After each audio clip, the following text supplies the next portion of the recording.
to say. I'm proposing a bet to you. I will bet you 1,000 cases of Diet Mountain Dew that my Dallas Cowboys do not lose this Sunday. Yeah. I will bet you 1,000. Will you accept? I bet you, I tell you what I do. Just for you, I give you one case, say you lose the bye. Lose to the bye? Yeah. My team is capable this year of losing to the bye. Yeah, exactly. Especially if bad plays. And y'all will come out the bye and catch an L. Okay, here we go. Can I get a bet for next week already? No. No way. Well, let's get to it because we have a lot to get to today, starting with Tom Brady, who suffered the worst loss in his career with his 3-interception game against the Saints. Now, Brady and new teammate Antonio Brown have an opportunity for redemption against the Panthers. The good news for Buccaneers fans is that Brady is 7-1 in his career following a loss of 20 points or more. So, Shannon, will Brady bounce back from what might have been the worst game of his career? Well, Skip, I believe he'll be better because this team is really set up. I mean, sometimes you struggle, and then you catch the right team at the right time. And I believe the Carolina Panthers is the right team at the right time because what Brady struggles with, Skip, is pressure. And what the Carolina Panthers defense don't do very well is pressure the quarterback. They have 10 total sacks. 4 by one guy, Burns, who was the first-round pick, if I'm not mistaken, out of Florida State. They only have 23 quarterback hits. So Brady should be able to stay upright, be able to survey the field without somebody sticking a helmet up under his chin. That's where he struggled. That's where he got into the problems last week, Skip. You look at the games in which he's lost. He's only lost 3, 6-3, which is a very good record at the a little over the halfway point. New Orleans, first game, pressure. Chicago and Soldier Field, pressure. Last Sunday night at his home, pressure. And that's not what the Carolina Panthers do very well, Skip. I got some stats for you. You love stats. This is what Brady is against the pressure. His completion percentage is 33% against pressure. That's 32nd in the NFL. Now, there's only 32 quarterbacks. But that's yards per attempt versus pressure, 3.1, 30th in the NFL. His QBR versus pressure is 5. It's Joe Flacco. I think somebody else. Who? Joe DiMaggio was number 5. Was that Gary? One of them guys was maybe Mantle. Anyway, Skip, that's not very good. And considering Carolina don't pressure very well, he should be able, like I said, survey. AB, you want it? Oh, Mike Evans, you need it. Chris Godwin, you need it. Hey, Gronk, I'm going to get you involved. Struggled a little bit last week. So, Skip, I don't see the Carolina. And plus, McCaffrey just came back, balled out against Kansas City. And he hurt his shoulder. Now, they said he might, but he's looking doubtful, looking like he's not going to play. They're different offense when he's on the field because he can run it, he can catch it. So they find a myriad of ways to get him the football. And with them being shorthanded like that, without McCaffrey, I believe Tom Brady, even though Mac does not play defense, I believe this defense is set up for Tom Brady to have a big day. So I don't see him struggling like he did last week. So, you are picking the visiting team. Yes, I am. The Buccaneers. Yes. Do you have a score?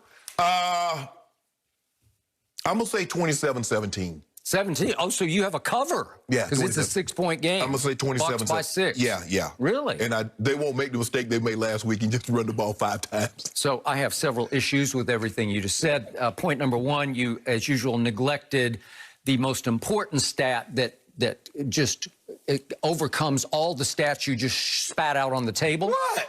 Who was, going into Sunday night, the most or best protected quarterback in all the NFL? Who had the least pressure on him of any quarterback in the whole league coming into Sunday night? Guess who? Brady. Tom Brady. Yes. So just junk all those stats because they don't matter. Because against pressure, he had so little pressure on him. Yeah, you're right. He's the same at 43 that he was at 33, that he was at 23. Same in every way. His arm is just the same, and his one weakness is just the same. He is not mobile. So if at age 23, you got heat on him with 4 men, especially with 4, as the Saints did twice now, opener in that Sunday night game, 38-3, you're going to be able to beat him. He's going to be incredibly vulnerable because he's going to spit out all those stats back at you. He's not going to be very good. But it's hard if you protect him even semi-well, it's hard to get that kind of heat on him because the Saints on Sunday night pressured him 56% of the snaps. Well, guess what, ladies and gentlemen? You got a chance to win. But not only did they win, they just demolished. Yes, but Skip, my point is a lot of quarterbacks struggle with pressure, but not to this degree, not with this severity. And if you look at the 3 games they've lost, all have been because of pressure. New Orleans, Chicago, New Orleans again. You're absolutely right. If they leave him upright, well, you're going to have a problem on your hands. And because Carolina don't pressure, they got 10 sacks. Okay, and what have I also told you? Not only has he been the best protected quarterback, but they have been throwing the longest passes of any team in the league.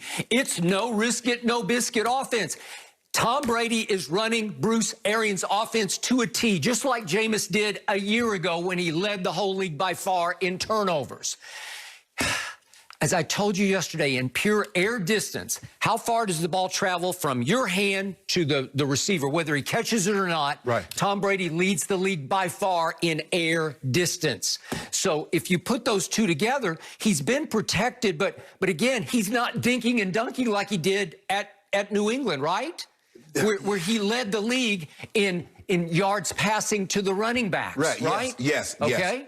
Well, now he's second to last in passes to running back yards. Well, they're going to have, but Skip, if you remember now, Skip, the way they drafted running backs is that they drafted running backs that were receivers. He went to a team that's not how they drafted running backs. So it's going to probably take him another year to get running backs that used to catching the ball out of the backfield. And the problem that they have Sunday, Skip, if you don't run the football, where's your play action? So now, all of a sudden, that intermediate stuff, the overroutes that Scotty Miller and Gronk used to catch, is not there. Okay. So what amuses me about you is you just absolutely annihilate Tom Brady when he loses. And on Monday, I have never seen you gloat any harder than you gloated. Yes, you were. You were just rubbing it in all day long. That's fine, because he was horrible, arguably the worst game of his career. But how can he bounce back with a new team and a new system and a coach who publicly ridicules him after losses? He didn't ridicule him. He ridiculed him. He just said we need to play better. It was sarcastic. it was pointed. It's like, don't look at me. What happened to the GOAT? You know? Well, hold on.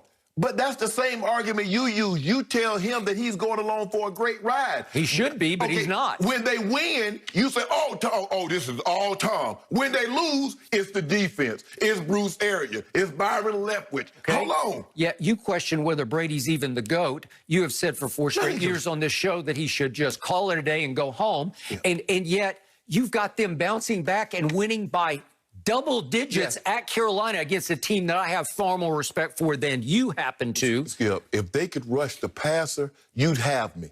But, Skip, they don't. Well, I'm not going to bet against my man, but I am tempted to. But hold on. I'm tempted to take Carolina in 10. You just told me that your guy, Brady, is better than my homeboy. Now, we just saw what Mahomes... He's having a better year, says Pro Football Focus. I'm just going on what they say. Skip. They rate him higher for his whole body of work for the year than Patrick Mahomes. And by the way, speaking of Teddy Bridgewater, who's going to face Tom Brady yet again this Sunday at Carolina. Played well. Has he played well? He outplayed Patrick Mahomes at Mahomes. He did. Well, timeout. Timeout. He had a QBR. You love QBR. You've been throwing it at me all week. He had a QBR, did Teddy Bridgewater, of 89 to Patrick Mahomes, 83 at Kansas City. And Kansas City was in trouble in that game late in the third quarter into the fourth. In trouble, and they pulled it out 33-31 because Teddy Bridgewater was dealing. Yep. You don't think he's capable? Yes, absolutely he's capable. Okay. Let me ask you something, Skip. Throw stats aside. What did your eyes tell you?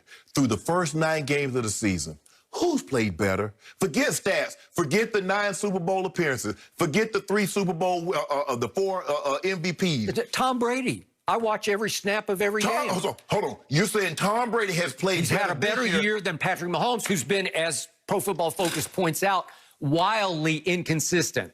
Up and then way down, like shockingly down. He's had 4 bad games by his standards. You're pushing him for MVP, and I'm saying, well, timeout. What about that game and that game and that game? He lost to Derek Carr at home. Skip, he scored 32 and 2 for 340. Okay, but he lost. Okay, your guy scored 3 points against New Orleans. Okay. Your guy